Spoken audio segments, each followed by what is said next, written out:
Welcome to our ஆன்மீக களஞ்சியம் channel. இன்னைக்கு நம்ம பார்க்க போகிறது தெய்வத்தின் குரல் 7ஆம் பாகம் 7ஆம் அத்தியாயம் சிவபாத சேகரன். அதில் ராஜராஜனின் பெருமைகளும் தலையான பெருமையும்.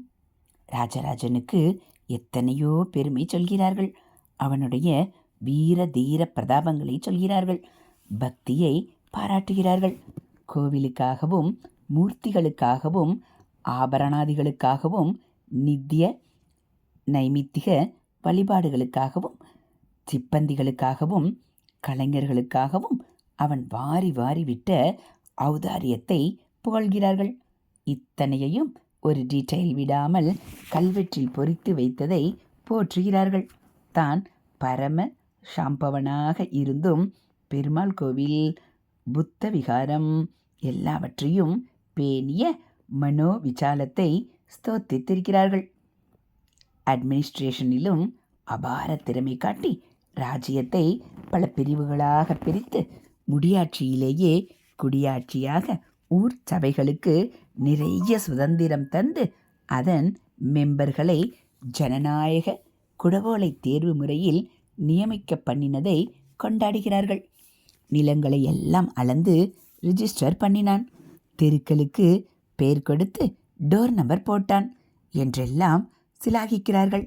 அவனுடைய மத உணர்ச்சி, கலாரசனை, உதார குணம், பிளானிங் எல்லாவற்றுக்குமே ஒரு ரூபகமாக இந்த பெரிய கோவிலை அவன் கற்றினதை அவனுடைய சிகரமான சிறப்பாக போற்றுகிறார்கள். எல்லாம் பெரிசாக பண்ணின அந்த பெரியவன் ராஜராஜனிடம் எனக்கு ரொம்ப பெரிசாகப்படுவது அவன் ஆடவல்லான் தட்சிண மேரு விடங்கன் என்று 2 பேர் வைத்தானே, அதுதான். ஏனென்றால் இது தமிழையும் சமஸ்கிருதத்தையும் 2 கண்களாக அவன் மதித்து போற்றினான் என்பதற்கு அற்புதமான ப்ரூஃபாக தெரிகிறது. நம்முடைய மகத்தான கலாச்சாரத்துக்கு மாதா பிதாக்களாக இருக்கிற இந்த 2க்கும் தானே இப்போது குத்துப்பகை வெட்டுப்பகை என்று பேதப்படுத்தி வைத்திருக்கிறது. இதை பார்த்து மனசு தாங்க முடியாமல் வேதனைப்படுகிற போது ராஜராஜனுக்கு சிலை வைக்கிறார்கள். அவனுடைய ஜன்மதினமான ஐப்பசி சதயத்தில் பிரகதீஸ்வரருக்கு மகாபிஷேகாதிகள் பண்ணுகிறார்கள் என்றெல்லாம் கேள்விப்பட்டால் உடனே ஒரு ஆஸ்தை, நம்பிக்கை, உற்சாகம் ஏற்படுகிறது. ராஜராஜனை கௌரவிக்க புறப்பட்டு விட்டார்கள் இல்லையோ. சரி, அவன் தமிழ் சமஸ்கிருதம் 2 மரபுகளையும் தானே போற்றி வளர்த்தான். அதையும் தெரிந்து கொள்வார்கள். நாமும் அப்படியே செய்வதுதான் அவனுக்கு நிஜமான உற்சவம். வேத புத்தி போனால்தான் அவனுக்கு விழா எடுக்க நமக்கு உரிமையும் தகுதியும் உண்டு என்றும் புரிந்து கொண்டு விட மாட்டார்களா என்று தோன்றுகிறது. தமிழ் மகன் என்று ராஜராஜனை நன்றாக சிறப்பிக்கட்டும். அது வாஸ்தவம்தான். தேவார திருமுறைகளை அவன்தான் கண்டெடுத்தான்.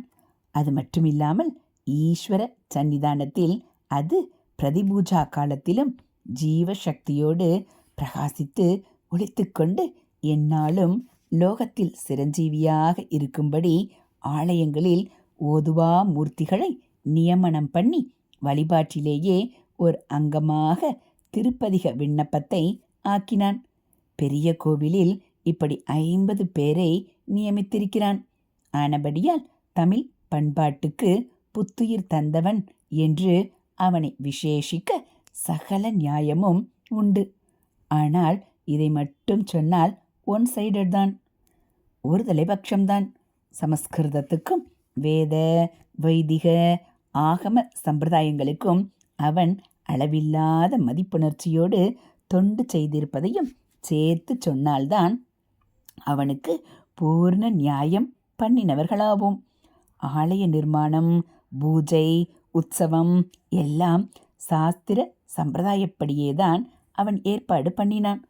மூலஸ்தானத்துக்கு நர்மதா பானலிங்கம்தான் ஸ்லாக்கியம் என்ற சாஸ்திர விதிக்கு கட்டுப்பட்டு ராஜ்ய காரியம் எல்லாவற்றையும் விட்டுவிட்டு அருபா 4 வேளாண் செட்டி என்ற 64 பேரோடு கூட அவன் எத்தனையோ 100 மைல்கள் போய் நர்மதையில் இத்தனாம் பெரிய லிங்கத்தை கண்டு இவ்வளவு தூரம் தூக்கி கொண்டு வந்தான் என்று தெரிகிறது. கோயிலிலே அநேக கல்வெட்டுக்களை பொறித்தபோது முதல் கல்வெட்டை ஏதத் விச்வநிரூபச்ரேணி மௌலி என்று சமஸ்கிருதத்திலேயே ஆரம்பித்திருக்கிறான். ஆரியன் கண்டாய் தமிழன் கண்டாய் என்றும் வடமொழியும் தென்தமிழும் ஆனான் கண்டாய் என்றும் தேவாரத்தில் சுவாமியை சொல்லியிருப்பதை அதே ஸ்பிரிட்டில் எடுத்துக்கொண்டு ஒரு பக்கம் ஏகப்பட்ட கணபாடிகளும் இன்னொரு பக்கத்தில் ஏகப்பட்ட ஓதுவார்களுமாக வேதமும் தேவாரமும் சன்னிதானத்தில் நிவேதனம் பண்ணும்படியாக செய்தான். ஹரஹர சங்கர, ஜெய ஜெய சங்கர. அடுத்து வெள்ளைக்காரர்களின் பிரித்தாளும் சூழ்ச்சி. இங்கே முக்கியமான ஒரு விஷயம் தெளிவு செய்யணும்.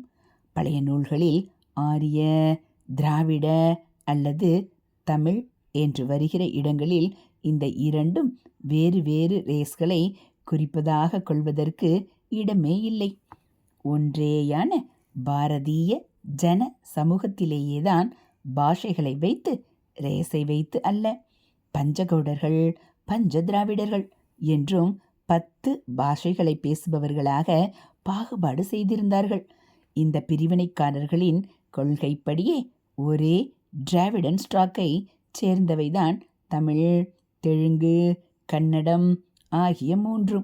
ஆனாலும் தமிழர்கள், தெலுங்கர்கள், கன்னடர்கள் இவர்களுக்கிடையில் சம்பிரதாயங்களில் எத்தனை வித்தியாசங்கள் ஏற்பட்டு ஒன்றொன்றும் கிளை மரபை உண்டாக்கியிருக்கிறது.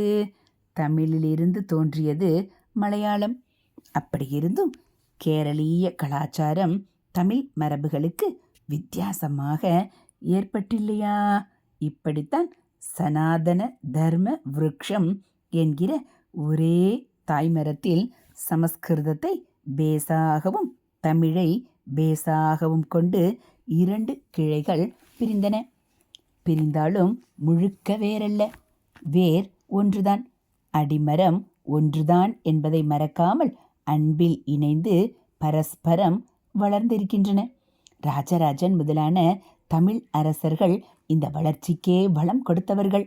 வெள்ளைக்கார அரசாட்சி வந்த பின்தான் டிவைட் அண்ட் ரூல், பிரித்து ஆள்வது என்கிறார்களே, அந்த கொள்கைப்படி சாமர்த்தியம் செய்து வேதத்தில் கெட்ட சக்திகளாக சொல்லியுள்ள தஸ்யுவிலிருந்து ஆரம்பித்து ராமர் சண்டை போட்ட ராவணன், சுப்பிரமணியர் சண்டை போட்ட சூரபத்மாசுரன் என்றிப்படி எவரை எடுத்துக்கொண்டாலும் அவர்கள் ஆரிய ரேஸுக்கு விரோதமான திராவிட ரேஸ் என்று நன்றாக கட்டிவிட்டார்கள். இந்த அபிப்பிராயத்தை குழந்தைகள் ஸ்கூலில் படிக்கிற போதே பாடமாக இன்ஜெக்ட் பண்ணிவிட்டார்கள். ஒரு பிரீமிஸை அடிப்படை கருத்தை ஒப்புக்கொண்டு விட்டால் அப்புறம் எல்லாம் அதற்கு சாதகமாகவும் அனுகூலமாகவுமே தெரியும். அப்படித்தான் இப்போது நம்மவர்களே 2 ரேஸ் தியரியை கேள்வி கேட்காமல் பேசிக்காக ஒப்புக்கொண்டு விட்டதால் நம்மவர்களுக்கே எதை எடுத்தாலும் இதற்கு அத்தாட்சி கிடைப்பதாக தோன்றுகிறது. இதுதான் சனாதனிகளை சூப்பர் ஸ்டீசியஸ், குருட்டு நம்பிக்கைக்காரர்கள் என்று பரிகசிக்கிற இன்றைய அறிஞர்கள், பகுத்தறிவுவாதிகள் ஆகியவர்களுடைய பெரிய சூப்பர்ஸ்டிஷனாக இருக்கிறது. இப்போது நான் ஆரியன் கண்டாய் தமிழன் கண்டாய் என்று சொன்னதிலும் இனிமேலே நான் சொல்லப்போகிற ஆரியம் பாடுவது தமிழ் பாடுவது, ஆரிய கூத்து தமிழ் கூத்து என்கிறவைகளிலும் இவை சமஸ்கிருத பேஸில் உண்டான கலாச்சாரம், தமிழ் பேஸில் உண்டான மரபு இவற்றை குறிப்பதேயன்றி ரேஸ் டிஃபரன்ஸை அல்ல. ஒரே ரேஸின் உட்பிரிவுகளாகவே இவற்றை கொள்ள வேண்டும்.